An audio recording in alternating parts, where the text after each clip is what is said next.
Virginia. It was 2 hours away from where I had seen mine. And in the back of my head, I said, okay, if someone comes forward and describes what I saw, like use the exact words, I'll come forward and I'll tell about my experience. But like not before, like I have to hear somebody else say it. Was it comforting to you to find out about her experience, or more disconcerting? A little bit of both. I felt validated, but also like I really did see kind of the stuff that nightmares are made out of. I definitely saw something. Yeah, I'd say you did. You definitely did. The place where your encounter happened is very sparsely populated. Just how remote is it, though? It's well off the beaten path. It's like up a road that's barely big enough for like 2 golf carts. I don't know how people drive this like every day, even when it's snowing, but this area, like you get off the main road and you start going up a hill, there's curves, there's like not any lines on the road, and it's basically forest on either side. So it's a dirt road then? Almost. It's paved, but it's very, very isolated. Yeah, sounds like it must be. You told us about finding out about that lady's encounter that was about 2 hours away, but did you ever find out any of the particulars about what happened to her?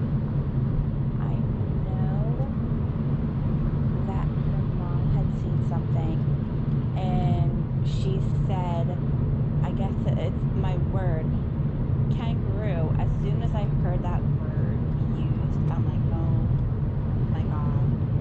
That's what kind of perked my ears up. And I'm like, okay, maybe I didn't maybe I wasn't imagining it. Maybe it really did happen. Yeah, it would be nice if it was just your imagination, but unfortunately, it sounds like that wasn't the case. Have you been alone in the woods since you had that encounter, Brittany? No, I have not. No, I have not. And I guess my experience changed me in a way. I will not go out and like when it's dusk. I try to stay away from the woods now. Well, I can understand why you would do that, but do you think someday down the road you might be able to overcome this and head back into the woods and enjoy yourself?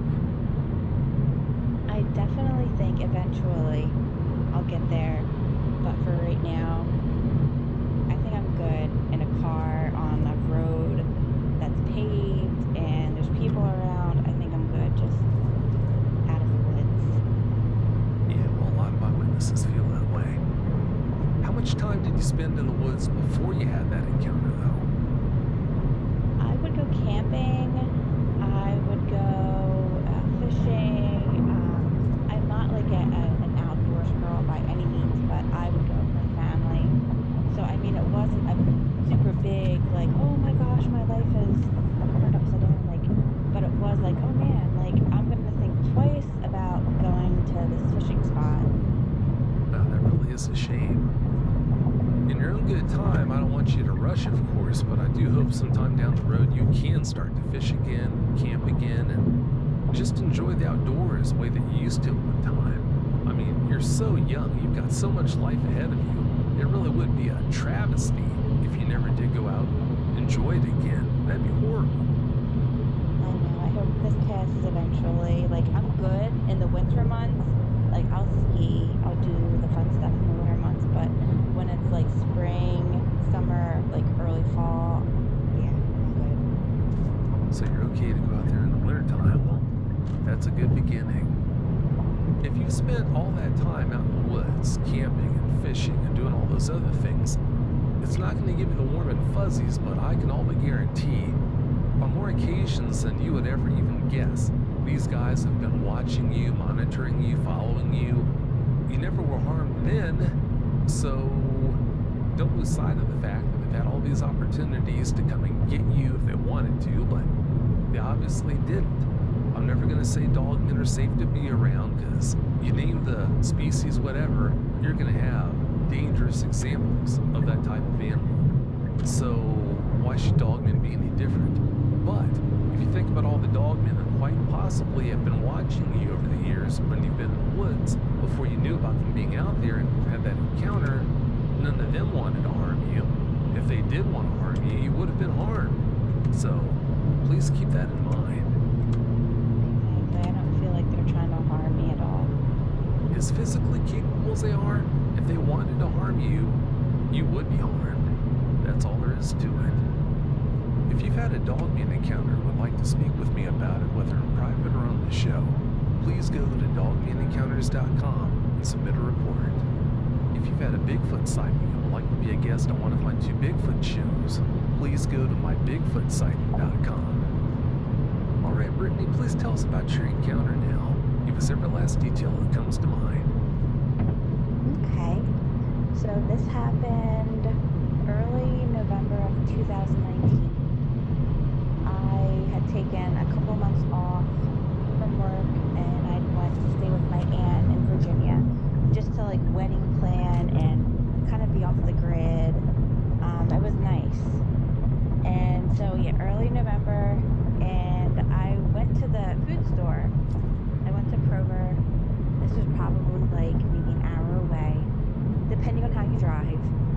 And on my way back, I get off the main road and then I slowly start down this road. There's no line in the center. It's just a long road.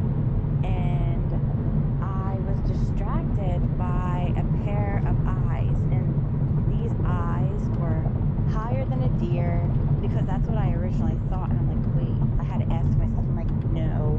I'm like, a deer's eyes are not supposed to be that high. And so, like, I'm driving, I'm not trying to investigate, I'm not trying to do any of that, I'm just trying to get home. And I'm noticing that this is way taller than my truck, like taller than a hay bale, like a rolled hay bale. These eyes are really high. And then my mind immediately went to a kangaroo, but not just a kangaroo with like dog features. The way it was like hunched over and the way its arms were articulated, like it didn't, I think my mind was trying to make sense of what it could be. And I'm like, oh my God, like I'm not seeing this. There's no kangaroos in Southern Virginia. There's no kangaroos like at all in the United States. I mean, minus the zoos. So I'm going by this and I didn't smell anything. I didn't hear anything. I just felt like I just got to get home. I don't know if it was trying to make me scared, and I know that's kind of the way that they operate. They just want you to know that they're there, which they definitely did. So I'm driving by this, and I think it was watching me as I was driving up. Like, I don't think it followed me. I don't think that it was out to get me, but I just know how high this thing was, and I knew if it really, really wanted to, it could get me no problem. I mean, the muscles, I could just see, you know, kangaroo has muscles. It's very powerful.